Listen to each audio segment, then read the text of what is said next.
अस्सलाम वालेकुम नाज़रीन, आप देख रहे हैं प्रोग्राम दुनिया के साथ। मैं हूं आपके साथ आपकी मेज़बान आसमा इकबाल। आज हमें सबसे पहले बात करनी है जी प्रोग्राम में इंतहा पसंद नज़रिए पर गामजन बीजेपी सरकार की। नाज़रीन, मुसलमानों समेत दीगर अक़लियतों पर ढाए जाने वाले मज़ालिम पर वज़ीर आज़म इमरान खान ने अपनी ट्वीट की है और ट्वीट में उन्होंने कहा है कि इंतहा पसंदाना नज़रिए की हामिल बीजेपी की मोदी हुकूमत ने भारत में बसने वाली तमाम अक़लियतों को हिंदुत्व ग्रुपों ने निशाना बनाया। मोदी हुकूमत के इंतहा पसंदाना एजेंडे से खत्ते का जो अमन है उसको हकीकी खतरा लायक है। ये वो ट्वीट है जी जो वज़ीर आज़म इमरान खान की जानिब से किया गया। इसके मनाजिर कुछ हम आपको दिखा रहे हैं। वज़ीर आज़म ने इस ट्वीट के अंदर आप देख सकते थे लिखा है कि इंतहा पसंद जो हिंदू हैं उनकी जानिब से भारत में अक़लियतों बिलखुसूस 20 करोड़ मुसलमानों की नस्ल कुशी से मुतालिक गुज़िश्ता माह होने वाले इजलास पर मोदी हुकूमत की खामोशी एक सवालिया निशान है। नाज़रीन, आपको ये भी बता दें कि ये जो तकारीर हैं भारतीय रियासत उत्तराखंड के शहर में की गई थी। 17 से 19 दिसंबर तक मुतनाज़े हिंदुत्व रहनुमा जो हैं उनकी जानिब से मुनक़िदा 3 रोज़ा नफ़रत अंगेज़ तकरीर जो है उसके दौरान ये सारी बातें की गईं। इंतहा पसंद तंजीम के सरगना ने यह भी धमकी दी कि 20 लाख मुसलमानों को कत्ल करने के लिए 100 हिंदुओं की फ़ौज ही काफ़ी है। और अब हुआ यह है कि भारत के मारूफ नगमा निगार और शायर जावेद अख्तर ने अपने एक ट्वीट में मोदी की पॉलिसियों को शदीद तनकीद का निशाना बनाया है। जावेद अख्तर ने कहा कि वज़ीर आज़म ने सदर से मुलाकात में बुलेट प्रूफ गाड़ी में बैठकर फ़र्जी ख़तरात के बारे में बात की। बुलेट प्रूफ गाड़ी मुहाफ़िज़ों को घेरे में थी जो लाइट मशीन गन से लैस थे। मोदी ने उस वक्त एक लफ्ज़ भी नहीं बोला जब 20 करोड़ भारतीयों को खुलेआम नस्ल कुशी की धमकी दी जा रही थी। उन्होंने मुसलमानों को ख़त्म करने की खुलेआम धमकी पर खामोश रहने पर सवालिया निशान उठाया। नाज़रीन, आपको बताएं कि मोदी की पंजाब आमद के मौके पर किसानों ने शदीद एहतजाज किया था और ज़िला फ़िरोज़पुर में उनके काफ़िले का रास्ता रोक लिया गया था। भारतीय वज़ीर आज़म की कार जो है वो काफ़ी देर तक काफ़ी मिनट्स ऐसे रहे कि सड़क पर रुकी रही और किसानों ने गाड़ी के सामने नारे भी लगाए। सिक्योरिटी एहलकारों ने मोदी की गाड़ी को अपने हिसार में लिए रखा और नरेंद्र मोदी दौरे पंजाब ख़त्म करके वापस दिल्ली चले गए। ये मामला जो है ये भारतीय सुप्रीम कोर्ट में भी ले जाया गया और मामले की तहकीकात के लिए इंक्वायरी कमेटी बनाने की हिदायत की गई। अगर भारत में किसी की नहीं सुनी जा रही है तो मुसलमानों समेत दीगर अक़लियतें हैं जो इंतहा पसंद हिंदुत्व के जुल्म का शिकार हैं उनकी कौन सुनेगा फिर, क्योंकि आवाज़ बहुत ज़्यादा उठाई जा रही है। बड़े बड़े जो मुसलमान वहाँ पर हैं जैसे शायर हैं जिनकी अभी हम बात कर रहे हैं जावेद अख्तर साहब, उनकी जानिब से भी आवाज़ उठाई जा रही है। तो जब ऐसे लोगों की आवाज़ नहीं सुनी जा रही है, इन्हें इन चीज़ों का जवाब नहीं दिया जा रहा है कि यहाँ पर क्या हो रहा है क्या नहीं हो रहा है और क्यों हो रहा है, तो फिर आम लोगों का आप सोच लें कि जी उनके साथ यहाँ पर क्या हाल किया जा रहा होगा। इस सारे मामले पर हम बेहतर तज्जिया ले लेते हैं जी। अब्दुल्ला गुल साहब हमारे साथ मौजूद हैं, किसी तारुफ के मोहताज नहीं है जी। अक्सर आप इन्हें मुख्तलिफ टीवी चैनल्स पर अपना तज्जिया शेयर करते हुए देखते हैं। सीनियर तज्जियाकार हैं, हमें वीडियो लिंक पे ज्वाइन कर रहे हैं, उनसे बात करते हैं। अस्सलाम वालेकुम अब्दुल्ला गुल साहब। जी वालेकुम अस्सलाम। अब्दुल्ला साहब बहुत शुक्रिया पहले तो आपके वक्त के लिए। अब्दुल्ला साहब ये फरमा दीजिएगा, हम देखते हैं वज़ीर आज़म पाकिस्तान इमरान खान की जानिब से एक ट्वीट की जाती है इसलिए कि मुसलमानों समेत दीगर अक़लियतों पर जो मज़ालिम ढाए जा रहे हैं भारत के अंदर उस पर बात करने के लिए। अरे चलें, कोई ये कह सकता है कि पाकिस्तान और भारत की बहुत सारे मामलात पर चूँकि बनती नहीं है, कैसे ताल्लुकात हैं सबके सामने हैं, शायद यही वजह हुई होगी कि वज़ीर आज़म ने ये ट्वीट कर दिया क्योंकि उनका ताल्लुक जो है वो पाकिस्तान से है। लेकिन जावेद अख्तर जिनका ताल्लुक़ खुद भारत से है, उन्होंने भी अपने ही जो मोदी सरकार है उसके ख़िलाफ़ बात की है। तो फिर उनके इस बयान को कैसे देखा जाए, कुछ फ़र्क पड़ने वाला है उनके इस बयान से?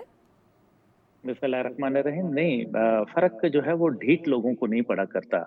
हिंदुत्व जो है वो कोई एक नई चीज़ नहीं है, बल्कि चाणक्य की एक पॉलिसी जो थी उसी की एक शाखसाना है, जिसके अंदर कहा गया था कि आपका जो पड़ोसी है वो आपका दुश्मन होगा और पड़ोसी का जो पड़ोसी है वो आपका दोस्त होगा।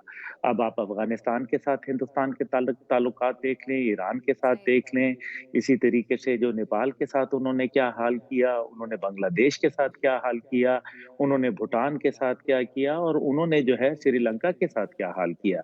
किसी से ढका-छुपा नहीं है। अब मसला ये है कि वज़ीर आज़म साहब जो हैं वो सबसे पहले एक इंसान हैं और इंसानियत की बुनियाद पे उन्होंने ये बात कही, कोई नई बात नहीं है। ऑस्ट्रेलिया के 18 शहरियों को जो है पहले एक चर्च के अंदर बंद करके नज़र आतिश कर दिया गया। सिर्फ ये मामला मुसलमानों का नहीं है, बल्कि वहाँ की अक़लियतों का भी मामला है। क्या सिखों के लिए क्या ये हकीकत नहीं है कि ऑपरेशन जब ब्लू स्टार हुआ था, तो उस टाइम पे 8,661 हिंदू जो थे, वो घुस के उन्होंने जो है वो मार डाला था सिखों को घर-घर जाके, तो ये भी बिल्कुल। एक हकीकत है। इसी तरीके से जो 200 फैमिलीज़ को क्रिश्चियन जो थे, उनको आग का अलाव जला दिया गया और कहा कि आपको हम इस अलाव में फेंक देंगे अगर आप ज़बरदस्ती हिंदू कन्वर्ट ना हुए। उनकी सलीबों को फेंक दिया गया उस अलाव में, चर्चों को जला दिया गया। इसी तरीके से मुसलमानों के साथ जो हशर हो रहा है, जो कश्मीर पे हो रहा है, उसपे तो यूनाइटेड नेशन की 2 रिपोर्ट्स मौजूद हैं। अब ऐसे में अगर अरुंधति रॉय जो हैं, वो अपनी आवाज़ बुलंद करती हैं, जावेद अख्तर साहब बुलंद करते हैं, इसी तरीके से बहुत सारे और लोग जो है, वो बुलंद करते हैं, तो उनकी आवाज़ों को घोंट दिया जाता है। जो आपको याद होगा कि एक हिंदुस्तान के एक्टर थे ओम क्या उनका नाम था? ओम पुरी साहब। वो जी, जब पाकिस्तान तशरीफ़ लाए उसके बाद उनकी पुरस्कार मौत हो गई। मौत हो गई। वो कैसे हो गई, क्यों हो गई, किस तरह हो गई? फिर मुस पाकिस्तानियों के ऊपर जो हमारे जितने भी यहाँ से डिग्निटरीज़ गए, जो हमारी एम्बेसी का स्टाफ है, उनको किस तरह से हरासा किया जाता है, उनके हुँ, पीछा किया जाता है, उनको जो है वो जगह-जगह रोका जाता है, उनके बच्चों को जो है वो हरासा किया जाता है, ये कोई ऐसा नई ही है। बात नहीं है। इसी हुँ, तरीके से हमारे एक ब्रिगेडियर ऑफिसर थे, जिनको बाकायदा जो है वो वहाँ मारा-पीटा गया और उनको जो है वो हालाँकि वो डिफेंस अटैची थे और उनको डिप्लोमैटिक इम्यूनिटी हासिल थी, लेकिन ऐसा कोई चीज़ नज़र हिंदुस्तान के अंदर लोग फिर गए हैं, लोगों का जो है वो दिमाग बिल्कुल जो है वो एक और सतह के ऊपर चला गया है और ये एक्सट्रीमिज़्म नहीं है। मैं समझता हूँ वज़ीर-ए-आज़म साहब ने बहुत नरम लफ्ज़ इस्तेमाल किए, ये इंतहा पसंदी नहीं, ये दहशतगर्दी है। ट्रू। ये दहशतगर्दी है और इसकी पुष्ट-पनाही भी तो की जा रही है क्योंकि अभी पिछले महीने ही तो अब्दुल्ला गुल साहब हमने देखा है कि इंतहा पसंद हिंदुत्व की जानिब से मुसलमानों को कत्ल करने पर उकसाया गया। बहुत सारे जो और उस तकरीब के अंदर हिंदू मौजूद थे उनसे कहा गया कि इनको चुन-चुन के कत्ल करें, ये जितने मुसलमान हैं इनका यहाँ से सफाया करें, खात्मा करें, इन्हें कोई हक ही नहीं है हिंदुस्तान के अंदर रहने का। लेकिन मोदी साहब ने इस पर कोई एक लफ्ज़ नहीं बोला। तो मोदी हुकूमत की जो खामोशी है, क्या ये सवाल को जन्म नहीं देती है? अब्दुल्ला साहब की बीजेपी हुकूमत इस कॉल की हामी है। क्या वक्त की नज़ाकत को समझते हुए आलमी बिरादरी को इसका नोटिस नहीं लेना चाहिए, कोई कार्रवाई नहीं करनी चाहिए कि ठीक है जी, वहाँ का प्राइम मिनिस्टर भी नहीं इस पे बोल रहा है, तो फिर बड़ी ऑब्वियस सी बात है ना कि ही इज़ इन्वॉल्व्ड। देखिए, व वज़ीर-ए-आज़म की तो पुष्ट-पनाही के ऊपर ये सारा काम हो रहा है। हाँ, ये तो उनको आप देखिए ना दवाम बख्श रहे हैं, हाँ, बाकायदा जो अमेरिका की सीआईए है, वो आरएसएस के गुंडों को क्या कहती है? वो उनको कहती है सैफ़रॉन टेररिस्ट यानी कि जो ज़र्दी माइल जो दहशतगर्द हैं, क्योंकि उनके ज़र्द रंग के कपड़े होते हैं, इसलिए वो कहा जाता है। अभी जो उन्होंने सिखों के साथ किया, आप देखिए 1 साल गुज़र गया उस को और 7 चीफ मिनिस्टर्स जो थे बाकायदा बैठे, उसके अंदर उन्होंने एग्री किया और फिर बाद में जो है वो वहाँ से मुनकर हो गए उस बात से। उसके बाद जो है वो तकरीबन 750 लोग जो ऑफ़िशियली जो एक्नॉलेज किया जा रहा है, 750 लोग इस तहरीक के अंदर जो है उनको लुक़्मा अजल बना दिया गया, मार डाला गया रियासती दहशतगर्दी के नतीजे में। और जो कश्मीर के अंदर हुआ, अच्छा इसको भी छोड़ दें, आप वो देखें जी, जो सिटीज़नशिप अमेंडमेंट एक्ट के अंदर हुआ कि लोगों को जो है बाकायदा उनका मुल्क बदल कर दिया गया, उनको कहा कि तुम नेशनल ही नहीं हो। उसके बाद जो हिंदुस्तान के अंदर जो नक्सलाइट मूवमेंट जिसको कहा गया कि ये माओ बागी हैं और वो बड़े खतरनाक हैं, वो वहाँ इलेक्शन जीत गए। 7 स्टेट्स के अंदर वो छत्तीसगढ़, झारखंड, नागालैंड, मिज़ोरम ये वो सारे जगह थी जिधर वो कहा जाता था कि ये माओ-बागी हैं और वो वहाँ इलेक्शन जीत गए। तो ये हिंदुत्व की जो पॉलिसी है, ये खुद ही इनको निगल रही है और आप याद होगा आपको कि जो मोहनचंद गांधी को जिसने कत्ल किया था, हाँ जी। उसका नाम था नथुराम गॉडसे और हुँ, गॉडसे जो है वो आरएसएस के बानियों में से है और आरएसएस का वो गुंडा था जिसने गांधी को कत्ल किया। यानी कि जो मॉडर्न हिंदुस्तान जिसको हम देख रहे हैं, वो वाला नहीं जो इससे पहले बीजेपी के जो हुकूमत है, उससे पहले वाला हिंदुस्तान जो था, वो तो एक सेक्युलर लिबरल इंडिया था। लेकिन हाँ, ये जो हिंदुस्तान है, ये तो एक सही है। टेररिज़्म की बुनियाद के ऊपर चल रहा है। बाकायदा दहशतगर्दी की तरगीब दी जाती है, जत्थे बनाए जाते हैं, जत्थों को ट्रेनिंग दी जाती है, उनको हथियार चलाने की ट्रेनिंग दी जाती है, डंडा हुँ, बरदार हैं, यूनिफ़ॉर्म पहनते हैं। ये हुँ, कौन-सा मॉडर्न इंडिया है? ये कौन-सा शाइनिंग इंडिया है? ये शाइनिंग कौन-सा इंडिया। राइज़िंग इंडिया है? जिन्होंने गांधी को मार दिया, उनके मुजस्मे आप आज लगा रहे हैं, आवेज़ा कर रहे हैं उनकी तस्वीर اور गांधी की तस्वीरें और गांधी के मुजस्मे जो है वो आप खत्म कर रहे हैं, तो ये तो हिंदुस्तान जो है ये तो कोई और ही चीज है, ये तो पूरे खित्ते को बर्बाद करके रख देगा, इसका अमन अमान जो है वो नुकसान कर देगा। और एक ऐसे लोगों के हाथों में, एक ऐसे दीवानों के हाथ में हिंदुस्तान आ गया है जिनके पास न्यूक्लियर सलाहियत भी मौजूद है, और जो कुलभूषण यादव जैसे लोगों को पाकिस्तान में दहशतगर्दी कराने के लिए बकायदा रियासत की सरपरस्ती के अंदर जो है वो भेजा जाता है, जहां अभिनंदन जैसे लोगों को भेजा जाता है। ठीक है। अच्छा, अभी अब्दुल्ला गुल साहब आपने खुद फरमाया कि जो आरएसएस का नज़रिया है ये आहिस्ता आहिस्ता भारत को निगलता दिखाई दे रहा है और ये एक दिन भारत को निगल लेगा, लेकिन इसका इंतज़ार क्यों किया जाए कि खुद आरएसएस का नज़रिया जो है वो भारत को निगले? क्यों ना ये किया जाए कि जो ये मोदी सरकार की हिंदुत्व पॉलिसियां हैं दुनिया के सामने चूंकि बेनकाब हो चुकी हैं, तो फिर क्या वजह है कि दुनिया खामोश तमाशाई है? 20 करोड़ भारतीय मुसलमान जो हैं उनके साथ जो दीगर अकलियतें बसती हैं, सिख बरादरी है, खुद उनकी अपनी हिंदू जिनको अछूत ये लोग कहते हैं, मानते हैं, कौन फिर इनको जुल्म से निजात दिलाएगा? आप खित्ते के अमन की बात कर रहे हैं, इस तरह तो पूरी दुनिया का अमन जो है वो दांव पर लग जाएगा अगर यहाँ पर सिचुएशन बिगड़ती है इस खित्ते के अंदर, भारत की वजह से कुछ ऐसा होता है तो। देखिए, मेरे ख्याल में आप भारत के शर से तो कोई महफूज नहीं है। मैं पिछली दफा भूल गया कि चीन का जिक्र नहीं किया। आप देख लें, जी जी। चीन के साथ भी लड़ाई है। चीन के साथ जो है लद्दाख के ऊपर जो कुछ हुआ, वो तो चीनी फौज ने उनको जो है वो एक सबक सिखाया। इससे पहले पाकिस्तानी बिल्कुल फौज सिखाया। कई दफा सबक सिखा चुकी है। अल्हम्दुलिल्लाह पाकिस्तान हर मरहले में आगे है। अभी ओआईसी की कॉन्फ्रेंस हुई, तो इतनी उनको तकलीफ हुई कि ओआईसी की कॉन्फ्रेंस के अंदर उठा के उन्होंने अपनी वहां एक कॉन्फ्रेंस मुकम्मल कर दी। हाँ ओ भाई, ना हाँ। तुम्हारा अफगानिस्तान के साथ सरहद मिलती है, ना तुम्हारा उनके कोई साथ लेना देना नजरिया नहीं। मिलता है। तुम्हारे हिंदू कुश माउंटेन रेंज जो है वो उनके और तुम्हारे दरमियान में है। क्या बात कर रहे हो तुम? देखिए, इसके लिए एक ही मुल्क है और वो है पाकिस्तान। पाकिस्तान ट्रू। उनकी जिद में बना था। पाकिस्तान हिंदुत्व का सीना चीर के पैदा होने वाला मुल्क है, और अल्हम्दुलिल्लाह पाकिस्तान हक है और हिंदुस्तान बातिल है, और हक जो है वो बातिल पे हमेशा फतेहयाब होता है। पाकिस्तान चीन के साथ मिलके दुनिया को बावर कराने की भरपूर कोशिश कर रहा है, और मेरे ख्याल में अपनी सिफारती सरगर्मियों को मजीद हमें तेज करना होगा ताकि हम दुनिया को बता सकें। अभी देखें, हम नाकामियां के ऊपर ज्यादा बात किया जाता है। हमारा मीडिया जो है हाँ अनफॉर्चुनेटली वो बहुत ही मायूसियां फैलाता है, लेकिन बिल्कुल। मेरे ख्याल में कुछ अच्छे मीडिया हाउसेज मौजूद हैं और पाकिस्तान का स्टेट टेलीविजन मौजूद है जो हकीकत बयान करता है। मसला यह है कि इस टाइम पे हमें अपने प्लसेस को देखना है। प्लसेस ये हैं कि दुनिया का वो मीडिया जो कभी भी हिंदुस्तान के मुतालिक एक लफ्ज नहीं बोल सकता था, आज वो मीडिया जो है वो हिंदुस्तान का जो है वो पोल खोल रहा है। वो वॉशिंगटन पोस्ट है, वो न्यूयॉर्क टाइम है, वो लंदन टाइम्स है, वो दीगर इस किस्म के हैं। बड़े बड़े मुजाहिरे हुए हैं, पाकिस्तान में नहीं हुए बल्कि यूरोप में हुए, वो अमेरिका में हुए, वो कनाडा में हुए, उनके खिलाफ हुए। और अब जो आपने देखा कि जो सिखों की मूवमेंट है, बकायदा खालिस्तान, उसके बिल्कुल अंदर मैं वो। उसी की बात करना चाह रही थी, उस पे हाँ जी। रेफरेंडम भी हो रहे हैं बहुत सारी जगहों पर। अच्छा, अब्दुल्ला गुल साहब, अभी आपने फरमाया कि हमें अपना जो सिफारती महाज है उसमें थोड़ी तेज़ी लेकर आना होगी, थोड़ी और बेहतर पॉलिसी बनाना होगी।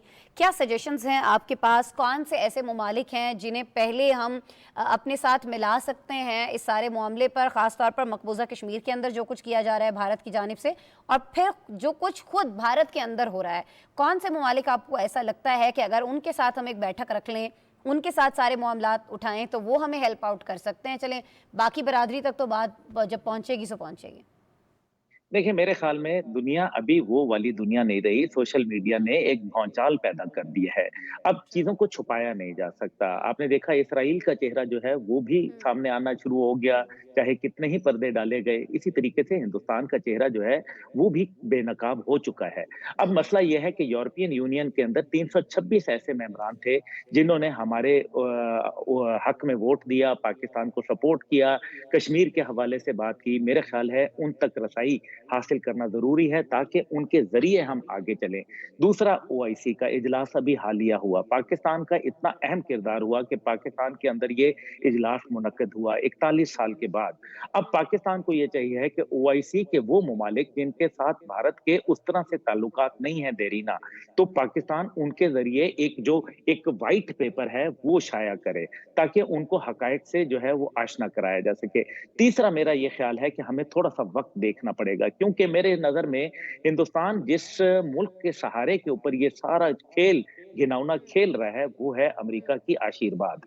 वो ये समझ रहा है कि खित्ते के अंदर अमेरिका जो है वो क्योंकि चाइना को एक सूरत में जो है वो पिछाड़ना चाहता है, इसलिए वो उनका सबसे बड़ा इत्तेहादी बन के सामने आया है।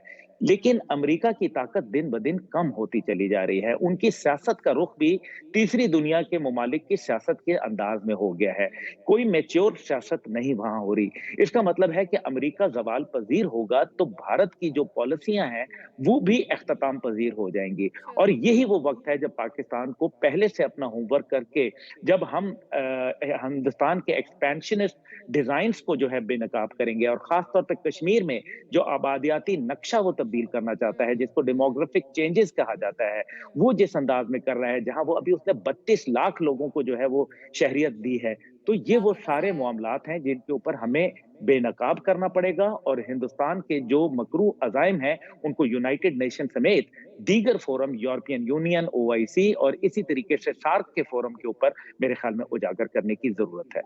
ठीक है, बिल्कुल जी। अक़वाम मुत्तहिदा में तो आवाज़ उठा ही चुके हैं वज़ीर आज़म इमरान खान, और आज ट्वीट भी उनका सामने आया कल जो उन्होंने किया था। बहरहाल बहुत शुक्रिया अब्दुल्ला गुल साहब, बड़ी अच्छी आपकी तजावीज़ हैं। जो भी आपने कहा सार्क ममालिक हैं, दीगर हमारे जो दोस्त ममालिक हैं, उनको अगर साथ में लाया जाए, ख़ास तौर पर चाइना जिसके साथ हमारी दोस्ती किसी से ढकी छुपी नहीं है, बिल्कुल जी, जिसके बारे में कहा जाता है कि इससे बेहतर तो दोस्ती हो ही नहीं सकती किसी भी दो ममालिक के दरमियान, उससे भी फ़ायदा उठाया जाना चाहिए सिचुएशन को बेहतर करने के लिए। बहुत शुक्रिया अब्दुल्ला गुल साहब, आप हमारे साथ मौजूद थे, अपना कीमती तज्ज़िया हमसे शेयर कर रहे थे, अपना वक्त निकाल रहे थे। जी, अब्दुल्ला गुल साहब की बातें आपने सुनी, हम भारत के हवाले से बात कर रहे थे। अब हमें एक और जगह का रुख करना है। बात हमें करनी है जी काज़ाकिस्तान की, जहाँ की सूरत हाल हम आपको बताते रहे हैं। पिछले कुछ दिनों में पुरतशद्दुद मुज़ाहरे वहाँ पर हो रहे थे, लेकिन अब सियासी हालात जो हैं वो मामूल पर आ गए हैं। अरकान पार्लिमान जो हैं यहाँ के, उन्होंने अली खान सेमलोव को मुल्क के नए वज़ीर आज़म के तौर पर मुंतखब कर लिया है। बेअमनी के वाक़यात में 164 अफराद जो हैं वो हलाक हुए हैं, जबकि 2000 से ज़ायद लोग ज़ख्मी हुए। लेकिन अब काज़ाकिस्तान के सदर ने इंकशाफ किया है कि मुल्क में जो बेअमनी है वो बैरूने मुल्क के जंगजुओं ने फैलाई थी।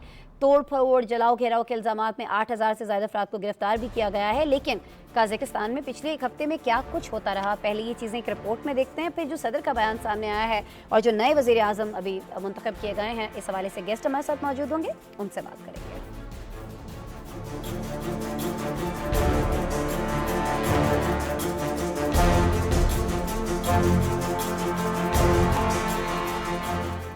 काज़ाकिस्तान में रूसी फौजी इत्तेहाद ने मिशन मुकम्मल कर लिया। काज़ाकिस्तान के सदर का कहना है कि 2 रोज में फौजी इनखला का आगाज होगा और 10 रोज में तमाम गैर मुल्की अफवाज मुल्क से चली जाएंगी। काज़ाकिस्तान रूस का करीबी इत्तेहादी है और रूस ने उम्मीद जाहिर की है कि काज़ाकिस्तान अपने दाखिली मसाइल जल्द हल कर लेगा। उन्होंने दीगर ममालिक को खबरदार किया कि वो काज़ाकिस्तान के अंदरूनी मामलात में मुदाखलत न करें।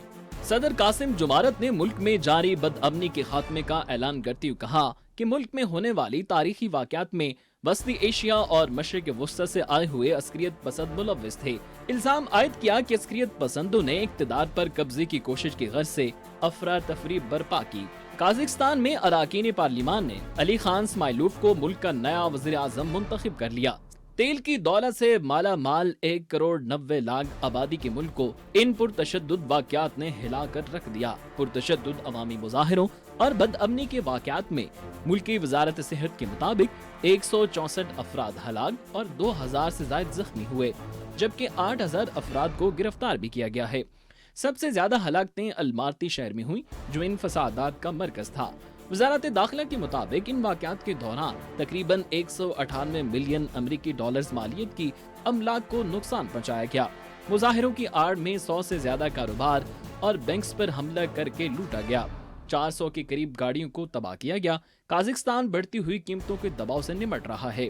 अफरात ज़र की शरह साल बुनियादों पर 9% रही, जो गुज़िश्ता 5 साल के दौरान बुलंद तरीन सतह पर है। बिल्कुल जी, काज़ाकिस्तान में क्या होता रहा ये तो आपने देखा, लेकिन काज़ाकिस्तान में ये हुआ क्यों है, اس کا انکشاف کیا ہے جی یہاں کے صدر نے. کہنا ان کا یہ ہے کہ ملک میں جو بے امنی ہے وہ ان کے پھیلانے والوں کا تعلق جو ہے وہ کچھ اور ممالک سے تھا, یہ لوگ یہاں قبضہ کرنا چاہتے تھے. اس بیان پر, اس صورتحال پر, اس ساری سچویشن پر بات کر لیتے ہیں جی. ہمیں جوائن کر رہے ہیں لیفٹیننٹ جنرل ریٹائرڈ خالد تیمور صاحب, جو کہ جیو پولیٹیکل تجزیہ کار ہیں, اور آپ کو یہ بھی بتا دیں کہ ایگزیکٹو ڈائریکٹر ہیں centre for global and strategic studies کے. ہمیں ویڈیو لنک پہ جوائن کر چکے ہیں, ان سے بات کرتے ہیں. السلام علیکم سر. جی وعلیکم السلام. خالد صاحب بہت شکریہ, وقت آپ نکال رہے ہیں. خالد صاحب یہ فرما دیجیے گا, قازقستان کے صدر نے اب یہ انکشاف کیا ہے, یہ سارا کچھ ہو جانے کے بعد, اربوں ڈالر کا نقصان, بہت سارا جانی نقصان اور بڑے ہنگامے اور آل دیٹ, اس کے بعد اب وہ یہ کہہ رہے ہیں کہ ملک میں جو بے امنی پھیلانے والے ہیں ان کا تعلق جنوبی ایشیا اور مشرق وسطیٰ سے ہے. کیا لگتا ہے آپ کو, کس جانب وہ اشارہ کرنا چاہ رہے ہیں؟ کیوں ان کو لگتا ہے کہ جنگجو جو ہیں اقتدار پر قبضہ کرنا چاہ رہے تھے, اور واقعتاً ایسا ہی تھا؟ جی بالکل ایسا ہی تھا, کیونکہ اگر تھوڑا سا ہم پچھلے 2-3 سال کی ہسٹری کو دیکھیں جو کہ اس ایریے کی رہی ہے, ہم نے دیکھا ہے کہ یوکرین کے اوپر امریکہ کا بہت زیادہ اثر بڑھ گیا ہوا ہے, اور روس کو ایسا نظر آ رہا تھا کہ روس اپنا ایک بازو جو کہ یوکرین کی صورت میں ہے وہ امریکہ کو کی طرف اس کا ٹلٹ جا رہا تھا. تو وہاں پہ بہت زیادہ روس کی یوکرین کے اندر مداخلت بھی کارروائی کے طور پہ امریکہ اور اس کے اتحادیوں نے اور کچھ ایسے ممالک نے, خاص طور پہ آپ کو پتہ ہے کہ امریکہ کی بہت زیادہ پریزنس ہے مڈل ایسٹ کے اندر, تو وہاں سے کچھ لوگوں کو لے جا کے قزاقستان کے اندر انہوں نے اس قسم کی کوشش کی تاکہ روس کے اوپر دباؤ بڑھایا جائے. یہاں پہ ناظرین کو میں یہ بھی بتاتا چلوں کہ روس کے بہت سارے نیوکلیئر ایسٹس اور بہت سارے میزائل ایسٹس اور ایون ان کا جو اسپیس پروگرام ہے وہ بھی قزاقستان کی بیسس سے ہوتا ہے, اور روس کے قزاقستان کے اندر بہت زیادہ انٹرسٹ ہے. اچھا صحیح ہے, کس کے کیا انٹرسٹ ہیں, آگے چل کے کیا انٹرسٹ تبدیل ہو سکتے ہیں, کیا ہو سکتا ہے, اس پہ میں خالد صاحب ضرور آپ سے بات کروں گی. لیکن ابھی مجھے یہ بتا دیجیے گا کہ قازقستان میں یہ پچھلے ایک ہفتے کے دوران اگر ہم بات کر رہے ہیں صرف, تو توڑ پھوڑ, جلاؤ گھیراؤ کی وجہ سے اربوں ڈالرز کا نقصان برداشت کرنا پڑا ہے اس ملک کو. مظاہروں کے دوران ہونے والا یہ جو معاشی نقصان ہے اس کا تخمینہ 2 سے 3 ارب ڈالرز کے درمیان لگایا گیا. آپ جانتے ہیں, ہم نے اپنی رپورٹ میں بھی اپنے دیکھنے والوں کو بتایا ہے, سرکاری املاک کو بھی بہت زیادہ نقصان پہنچا ہے. کیا آپ سمجھتے ہیں کہ قازقستان اتنے بڑے لاس کے بعد دوبارہ سے ترقی کی وہی رفتار پکڑ پائے گا جو یہاں پہلے تھی, جو دیکھی جا رہی تھی, گو کہ وہ اتنی زیادہ تو نہیں تھی لیکن جو بھی تھا بہرحال؟ اور پھر یہ فرما دیجیے گا کہ کیا اب وہ لوگ یہاں پر ایکٹیو نہیں ہیں جن کا صدر نے اشارہ کیا ہے کہ وہ اس کو تباہ کرنا چاہتے تھے, برباد کرنا چاہتے تھے, اپنے مقاصد حاصل کرنا چاہتے تھے؟ خالد صاحب. جی سب سے پہلے تو میں یہ بتاؤں کہ جو ترقی قزاقستان نے کی ہے اس میں یہاں تک پہنچنے میں اس کو 30 سال لگے ہیں, اور جتنی املاک کو جلایا گیا ہے اور جس قسم کا پراپرٹی ڈیمیج ادھر ہوا ہے, ظاہری بات ہے وہ 1 یا 2 دن میں تو ریکور نہیں ہو سکتا. یہ کم سے کم اگلے 5 سے 6 سال لگیں گے قزاقستان کو واپس اپنی ریکوری اس جگہ پہ لانے میں. لیکن قزاقستان کے بارے میں جیسا کہ ہم جانتے ہیں کہ وہاں پہ منرلز بہت زیادہ ہیں, oil and gas rich country ہے, وہاں پہ بہت زیادہ ذخائر ہیں آئل اینڈ گیس کے, اور قزاقستان اس سے ریکور کر جائے گا, بٹ آف کورس اس میں ٹائم تو لگے گا. اور میرا ایک ذاتی تخمینہ یہ ہے کہ کم سے کم اس کو واپس قزاقستان کو اس جگہ پہ آنے میں اگلے 5 سے 10 سال لگیں گے. جہاں تک بات ہے ان جنگجوؤں کی, تو یہ جنگجوؤں کی تعداد کوئی بہت زیادہ نہیں تھی. یہ جو 20,000 کا تخمینہ وہ میں یہ سمجھتا ہوں کہ وہ ایک رف تخمینہ ہے, اور جو کہ جی اب آپ کو آواز آ رہی ہے میری؟ جی جی آ رہی ہے, آپ کنٹینیو کیجئے پلیز. جی میرے کہنے کا مطلب ہے جو جنگجوؤں کا تخمینہ قزاقستان حکومت نے لگایا ہے وہ تقریباً 20,000 ہے, جو کہ میں سمجھتا ہوں کہ وہ کچھ زیادہ ہے. جو اگر مظاہرین کی تعداد دیکھی جائے تو وہ تقریباً 5 سے 10,000 تھی الماتے کے اندر, اور زیادہ جو پرابلم کریٹ ہوئی تھی وہ ان کے جو کیپٹل سٹی ہے الماتے, وہ اس کے اندر زیادہ پرابلم کریٹ ہوئی تھی. اور کو جو کہ قزاق حکومت نے اناؤنس کیا ہے, انہوں نے تقریباً 8,000 سے زیادہ گرفتاریاں کی ہیں, اور وہ یہ سمجھتے ہیں کہ اب یہ ساری سچویشن ڈائی ڈاؤن ہو گئی ہوئی ہے، جبکہ وہاں پہ ابھی بھی کچھ پاکٹس آف ریزسٹنس ہیں اور کچھ شہروں کے اندر ابھی بھی جو ہے وہ جو یہ شدت پسند ہیں وہ حکومتی املاک پہ حملہ کر رہے ہیں۔ ابھی بھی حملے ہو رہے ہیں، کیا کرنا چاہیے اب یہاں پر؟ چونکہ وزیر اعظم بھی نئے آ چکے ہیں، کیا لگتا ہے آپ کو کیا کرنے جا رہے ہیں اب یہاں پہ وزیر اعظم یا صدر یہاں کی حکومت کہہ لیجئے؟ کیونکہ قازقستان کی جو قومی سلامتی کمیٹی کے سابق چیئرمین ہیں کریم ماسیووف، ان کو غداری کے شعبے میں حراست میں لیا گیا تھا نا خالد صاحب، تو کیا قازقستان میں کوئی اندرونی خلفشار بھی ہے؟ یہ جو بیرونی لوگ موجود ہیں یہ تو موجود ہیں ہی ہیں، مظاہروں کے بعد ہم دیکھتے ہیں وزیر اعظم مستعفی ہو جاتے ہیں، کابینہ معطل ہو جاتی ہے، اب علی خان آ جاتے ہیں، وزیر اعظم منتخب ہو جاتے ہیں، تو یہ جو نئے وزیر اعظم ہیں یہ تمام تر صورتحال کا مقابلہ کر پائیں گے؟ بیرونی خطرات جو اس وقت کہا جا رہا ہے کہ اندر موجود ہیں وہ بھی، اور جو اپنا اندرونی خلفشار ہے اس پہ بھی قابو پا سکیں گے؟ جی سب سے پہلے تو میں یہ بتاؤں کہ یہ جو کوئی حکومت کے لیے نئے نہیں ہیں، یہ پہلے ڈپٹی وزیر اعظم کے طور پہ خدمات سر انجام دے رہے تھے، یہ فائنانس منسٹر بھی رہ چکے ہوئے ہیں اور یہ سیاست میں کافی پرانے ہیں، ان کی عمر تقریباً 50 سال سے اوپر کی ہے اور پچھلے 15 سال سے قزاقستان کی سیاست میں ان کا کافی اثر و رسوخ ہے، اور جو اس وقت حکمران پارٹی ہے اس کے اندر بھی ان کا کافی اثر و رسوخ ہے۔ جہاں تک بات آتی ہے جو ان کے پرانے جو سیکیورٹی چیف جن کو حراست میں لیا گیا ہے، ان کے اوپر یہ الزام لگایا گیا ہے کہ وہ سچویشن کو ریڈ کرنے میں اور حکومت کو ٹائملی وارن کرنے میں وہ ناکام رہے تھے، اور ان کے بارے میں بتاتا چلوں کہ وہ پہلے جو قزاقستان کے فرسٹ پریزیڈنٹ تھے، ان کے انڈر وہ وزیر اعظم رہ چکے ہوئے ہیں، اور ظاہری بات ہے جو ابھی کے صدر ہیں ان کے ساتھ ان کی اتنی زیادہ نہیں بنتی تھی، تو یہ خیال کیا جا رہا ہے کہ ان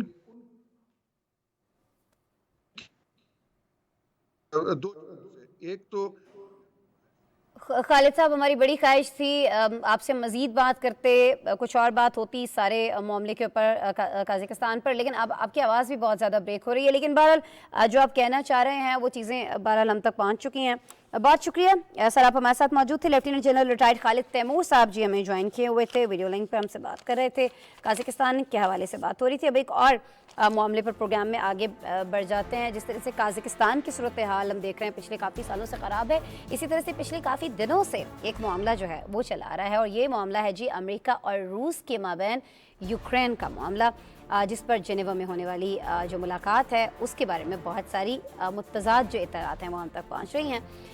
ناظرین، امریکہ کے نائب وزیر خارجہ جو ہیں انہوں نے اپنے روسی ہم منصب سے یہاں پر ملاقات کی، دونوں رہنماؤں کے درمیان یوکرین کے معاملے پر پیدا ہونے والی کشیدگی کو کم کرنے کے لیے اقدامات کا جائزہ لیا گیا۔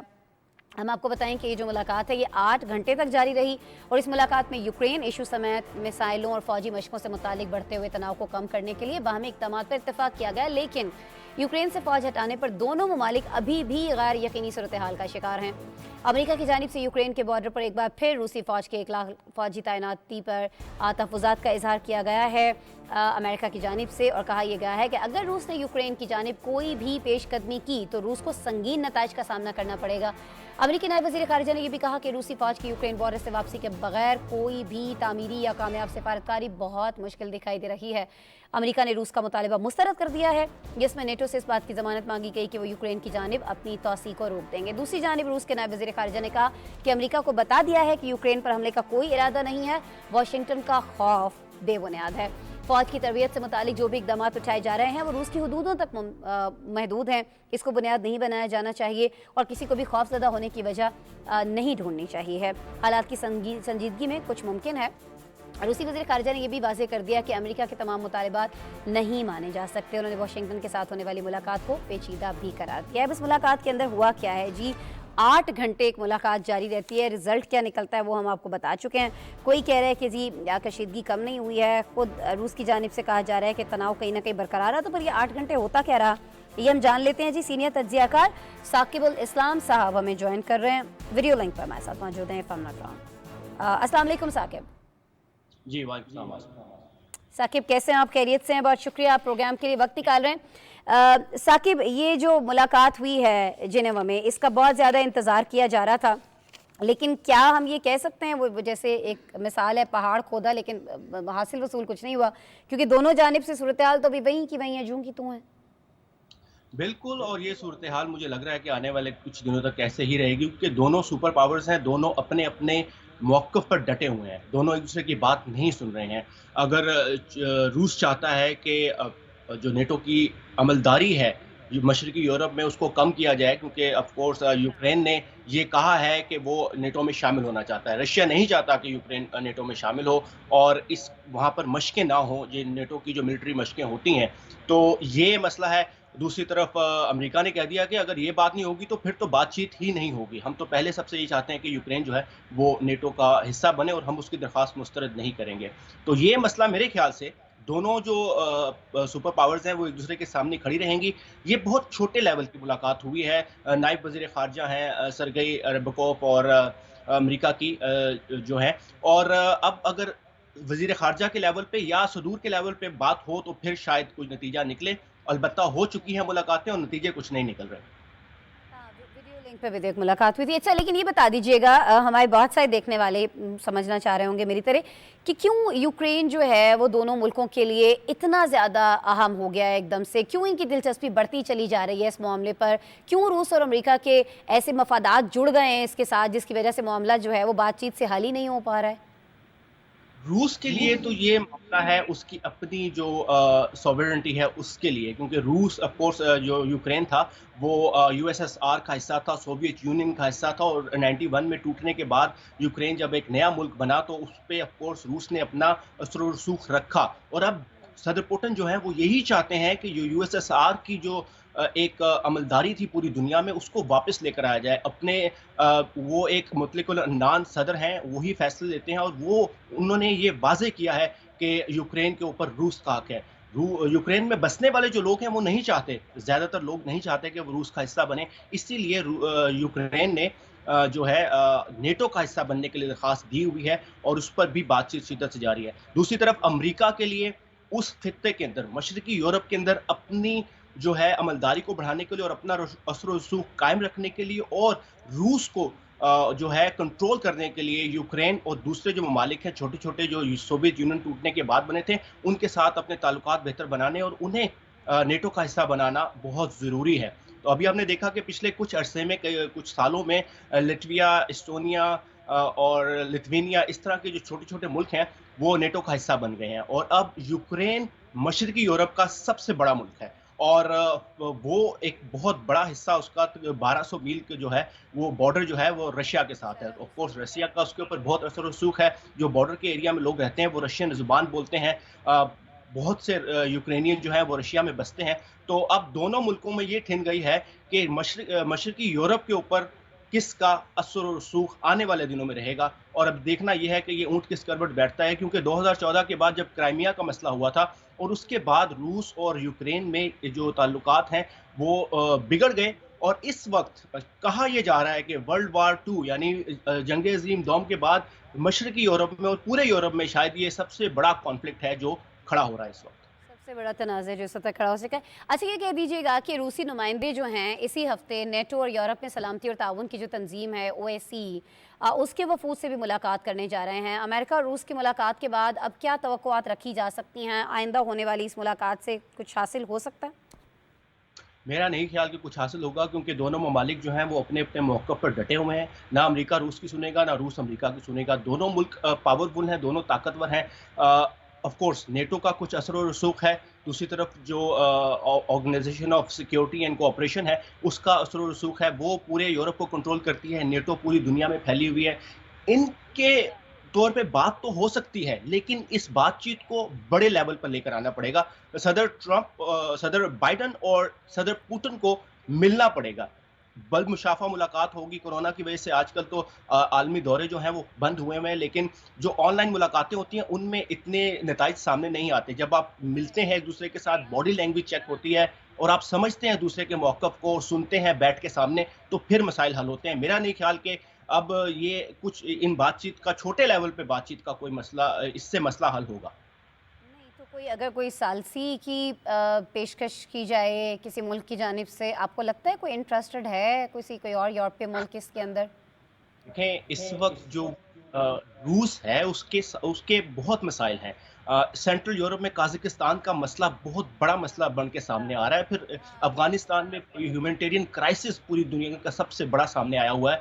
तो मुझे नहीं लगता कि इस वक्त चाइना या कोई और बड़ा मुल्क जैसे यूके है या यूरोप का कोई बड़ा मुल्क जर्मनी सालसी करवाने की कोशिश करेगा। जो तमाम लोग हैं वो नेटो के थ्रू जाएंगे या ओएससीसी के थ्रू जाएंगे। और सबसे बड़ी जो बातचीत होगी वो इन दोनों मुल्कों के सरबराहान के दरमियान में होगी, पुतिन और बाइडेन के दरमियान होगी। तो कितना टाइम साकिब फिर लग सकता है, क्या हम एक्सपेक्ट करें? मैं उस मीटिंग के लिए नहीं पूछ रही हूँ कि कितना टाइम लग सकता है, जो बहुत सारे लोग चाह रहे हैं कि चलें हो जाए, तनाज़ा ख़त्म हो जाए। अगर ये मीटिंग नहीं होती है, कितना प्रोलॉन्ग कर सकता है ये सारा मामला? जब तक ये नहीं मिलेंगे सदूर और सरबराहान कुछ किसी मंतकी फैसले पर, इस मंतकी अंजाम तक इसको नहीं पहुंचाएंगे, क्योंकि यूक्रेन की आर्मी भी बहुत बड़ी है। They have like about 250,000, 2.5 lakh के करीब उनकी आर्मी है। रूस ने 1 लाख के से ज़्यादा जो आर्मी जो है, ट्रूप्स जो है वो यूक्रेन के बॉर्डर पे जमा कर दी हैं, और उनका इरादा ये है कि 1,75,000 के करीब इन्वेजन के लिए, अगर इन्वेजन होती है, अगर रूस यूक्रेन पर हमला करके उसको अपने कब्जे में करने की कोशिश करता है, तो मेरा नहीं ख्याल कि यूक्रेन की आर्मी जो है वो इतनी इक्विप्ड है कि वो रूस का मुकाबला कर सकेगी। उस सूरत में क्या अमेरिका अपनी अफवाज भेजेगा वहाँ, क्या नेटो अपनी अफवाज भेजेगा वहाँ, ये देखना बाकी है कि रूस की डेटरेंस के लिए नेटो और ओएससीसी क्या करते हैं। लेकिन फिलहाल अमेरिका ने भी कहा है कि वो अपने ट्रूप्स नहीं भेजेगा, वो जो है सैंक्शंस की तरफ, पाबंदियों की तरफ ज़्यादा उनका झुकाव है। और सदर बाइडेन भी जो है वो कोई कॉन्फ्लिक्ट नहीं चाहते। उनकी अपनी जो है या मुल्क में उनकी अपनी जो मकबूलियत कम हो रही है, कोरोना वायरस से नबर्द आज़मा है ये मुल्क, बहुत तेज़ी से यहाँ पे हालात ख़राब हो रहे हैं, महंगाई बढ़ रही है, और ऑफ कोर्स इनके अपने इंफ्रास्ट्रक्चर के मसाइल हैं। तो सदर बाइडेन अपने मुल्क में ज़्यादा मसरूफ़ हैं एज़ कम्पेयर टू कि वो दुनिया के मसाइल को देखें। इसलिए उन्होंने जो वज़ीर ख़ारजा और नायब वज़ीर ख़ारजा है उनको ये ज़िम्मेदारी सौंपी है कि वो इन मसाइल का कुछ हल निकालें। ठीक है, बहुत शुक्रिया साकिब अल इस्लाम। आई होप जब नेक्स्ट आपसे बात हो रही होगी तो दोनों के जो सदूर हैं वो चले मुलाकात कर लें, कोई ना कोई इसका हल निकल आए, क्योंकि पहले भी हमने जब इस टॉपिक पे बात की तब भी सिचुएशन यही थी। बिल्कुल, और ये मसला अगर बढ़ता है तो यूरोप में एक बहुत ज़्यादा, जैसे मैंने कहा कि वर्ल्ड वॉर 2 के बाद एक बड़ा कॉन्फ्लिक्ट होगा, और ऑफ कोर्स सेंट्रल एशिया भी इसकी लपेट में आएगा। काज़ाकिस्तान का मसला पहले ही बहुत बढ़ चुका है, जहाँ पे रशिया ने अपनी आर्मी भेजी हुई है, और जिसकी वजह से आप सही फरमा रहे हैं साकिब, सिचुएशन बिगड़ सकती है, और इसको जो बड़े हैं दोनों ममालिक के वही संभाल सकते हैं। ये जो मीटिंग हुई है इससे तो खैर कुछ हासिल वसूल नहीं हुआ। बहुत शुक्रिया जी साकिब अल इस्लाम, आप हमारे साथ मौजूद थे, हमें सिचुएशन बता रहे थे। और फिर चलते चलते जी साकिब ने जब बात कर रहे थे यूक्रेन के हवाले से जो रशिया और अमेरिका के दरमियान तनाज़ा पाया जाता है, तो चलते चलते उन्होंने हमें अमेरिका की सूरत हाल भी बता दी कि वहाँ पर ओमिक्रॉन बहुत ज़्यादा फैलता चला जा रहा है। तो जी यूरोप को भी माफ़ नहीं कर रहा है ओमिक्रॉन जो है। यूरोप में बढ़ते हुए ओमिक्रॉन के केसेस जो हैं एक बार फिर से दिखाई ये देता है कि वहाँ की जो हुकूमत है वो नबूर्द आज़मा दिखाई देती है। इसके खिलाफ लाखों की तादाद में रोज़ाना केसेस रिपोर्ट हो रहे हैं, और अब वर्ल्ड हेल्थ ऑर्गेनाइजेशन ने भी खबरदार कर दिया है कि अगर इसी तरह यूरोप में केसेस बढ़ते रहे तो यूरोप की जो निस्फ से ज़ायद आबादी है वो ओमिक्रॉन से मुतासिर हो सकती है। यूरोप की सूरत हाल क्या है, इस पर WHO ने क्या कहा है, क्यों कहा है, अब इसका हल क्या है, ये सारी चीज़ें इस रिपोर्ट में।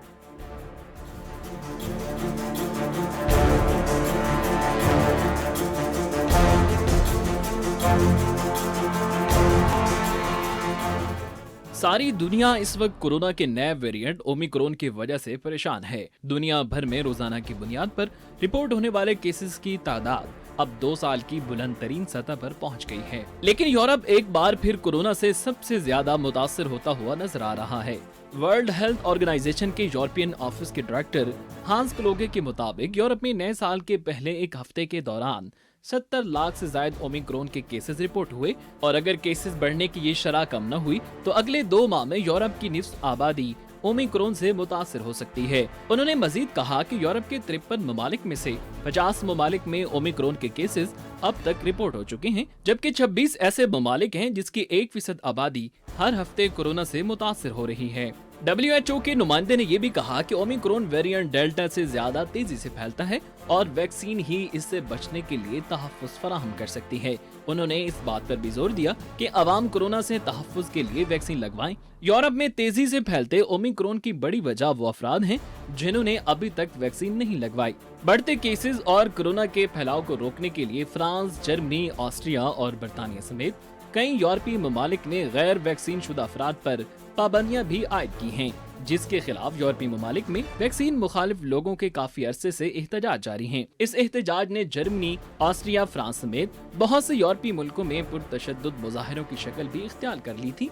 वैक्सीन मुखालिफ मुजाहिरीन का वैक्सीन को लाजमी करार देने को आमरीत से तशबिया देते हुए कहना है कि गैर वैक्सीन शुदा अफराद पर पाबंदियां लगाना इंसानी हुकूक की खिलाफ वर्जी है।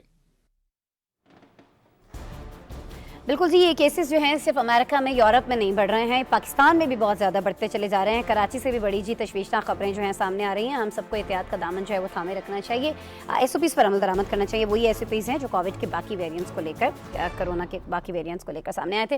बहरहाल जी, प्रोग्राम का वक्त आज ख़त्म हो रहा है। दुनिया भर से बहुत सारी अहम खबरें जो आज हमने आपसे शेयर की हैं, लेकिन चलते चलते जी आपको हमें बताना है दुनिया में कुछ और भी वाक़यात हुए हैं बहुत दिलचस्प और अजीबोगरीब। ये सारे वाक़यात आप हमारे सेगमेंट चलते चलते में देखिए। मुझे इजाज़त दीजिए, कल दोबारा मुलाकात होगी। अपना बहुत सा ख्याल रखिएगा। अल्लाह ने के बाद। सऊदी अरब के शहर रियाज में किंग अब्दुल अजीज केमिकल फेस्टिवल जारी है। सऊदी अरब में मुनाकिद किए जाने वाला ऊँटनियों का मुकाबला हुस्न दुनिया का सबसे बड़ा फेस्टिवल है जो कि 40 दिन तक जारी रहता है। इस साल के फेस्टिवल की खास बात ये है कि पहली बार ऊँटनियों के मुकाबला हुस्न में खवातीन भी हिस्सा लेती नजर आईं। इससे पहले इस फेस्टिवल में सिर्फ मर्द हिस्सा ले सकते थे। इस साल पहली बार 40 खवातीन ने इस फेस्टिवल में शिरकत की और जीतने वाली 5 खवातीन 10 लाख सऊदी रियाल की इनामी रकम अपने साथ घर ले गयीं। मुत्तहिदा अरब अमारात की रियासत दुबई ने फ्रीलांसिंग करने वालों को बड़ी खुशखबरी सुनाते हुए 3 साला वीजे के अजरा का आगाज कर दिया है। आर्ट, मार्केटिंग और कंसल्टेंसी के शोबों में आलमी हुनरमंदों और पेशावर अफराद को राग़िब करना है। श्रीलंकन नजाद ऑस्ट्रेलियावी शहरी ने अब तक की बुलंद तरीन ऊंचाई से गिरती गेंद को पकड़कर नया आलमी रिकॉर्ड कायम कर दिया है। टमोथी शैनन नामी नौजवान ने 2019 में भी ये रिकॉर्ड कायम करने की कोशिश की थी, लेकिन वो इसमें नाकाम होने के साथ उंगली भी तुड़वा बैठे थे। ताहम उन्होंने हिम्मत नहीं हारी और इस बार तकरीबन 400 फुट की बुलंदी से ड्रोन के जरिए नीचे फेंकी गई गेंद को पकड़कर वर्ल्ड रिकॉर्ड बनाने में कामयाब हो गए हैं। इससे पहले ये रिकॉर्ड एक बरतानी शहरी के पास था। आपने दरख्त कटते हुए तो देखे होंगे, लेकिन क्या आपने कभी मुक्कों से किसी को दरख्त तोड़ते देखा है? रूस की एक 12 साला एवनिका नामी बच्ची की वीडियो वायरल हो रही है, जिसमें बच्ची को मुक्के मार मार कर दरख्त तोड़ते हुए देखा जा सकता है। एवनिका न सिर्फ दरख्त बल्कि स्टील का दरवाजा भी तोड़ सकती है। एवनिका के वालिद खुद एक पेशेवर बॉक्सर हैं और अपने तमाम बच्चों को ट्रेन कर रहे हैं। ताहम 12 साला एवनिका सब पर बाजी ले गयी। एवनिका 3 साल की उम्र से बॉक्सिंग की प्रैक्टिस कर रही हैं और अब वो दुनिया की ताकतवर लड़की के नाम से भी जानी जाती हैं। ड्रोन सिर्फ मारने की नहीं, बचाने के काम भी आ सकते हैं। स्वीडन में एक शख्स को ड्रोन तैयारे ने हार्ट अटैक के दौरान बचा लिया। स्वीडन के 71 साला रिहायशी अपने घर के बाहर बर्फ साफ कर रहे थे कि अचानक उन्हें दिल का दौरा पड़ गया। खुशकिस्मती ये थी कि पास ही एक डॉक्टर ने गाड़ी में गुजरते हुए मरीज को देख लिया, लेकिन दिल के अचानक बंद होने की सूरत में जो आला इस्तेमाल किया जाता है वो मौजूद न था। डॉक्टर की जानिब से फौरन एवरग्रीन नामी ड्रोन कंपनी से राब्ता किया गया और 3 मिनट के अंदर ड्रोन डिफैब्रिलेटर नामी आला लेकर पहुंच गया और मरीज की जान बचा ली गई।